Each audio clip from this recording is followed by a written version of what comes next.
Promissory note అంటే ఏంటి అని అంటే, నేను మీ దగ్గర ఇంత అప్పుగా కొంత ద్రవ్యాన్ని తీసుకుంటున్నాను, డబ్బును తీసుకుంటున్నాను, ఇంత interest అమౌంట్కి.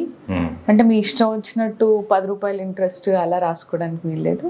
Okay, government interest rate ఏదైతే ఉందో రూపాయి వడ్డీ, రూపాయిన్నర వడ్డీ, అంతే. అంతేగాని 5 రూపాయలు 10 రూపాయల వడ్డీకి అవి చెల్లవు కూడా కదా మరి. అంటే ఎట్లా ఎన్ఫోర్సిబుల్ అవుతుంది అండి? అది పాపప్ సోమ్, తిన్నా కానీ పనికిరాదు, అరగదు.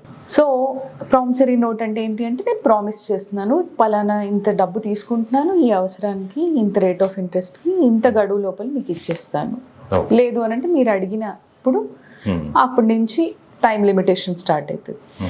అప్పుడు నేను రీపే చేస్తాను ఆ లోపు అని. ఓకే, అయితే యూజువల్లీ ప్రామిసరీ నోట్లో ఏమని రాస్తాము? ఆ వ్యక్తి వివరాలు, ఎవరు ఇస్తున్నారు, ఎవరు తీసుకుంటున్నారు, 2 విట్నెస్లు, వాళ్ళ వివరాలు, వాళ్ళ సంతకాలు, ఇతని వేలి ముద్ర, దానిపైన స్టాంప్ ఉంటుంది, rate of interest, date. Okay, అయితే చాలా సందర్భాల్లో యూజువల్లీ మామూలుగా లిమిటేషన్ యాక్ట్ ప్రకారం కూడా ఏదైతే డేట్ నుంచి ఎన్ఫోర్స్ అయిందో అప్పటి నుంచి 3 years లోపల ప్రామిసరీ నోట్ వ్యాలిడిటీ ఉంటుంది.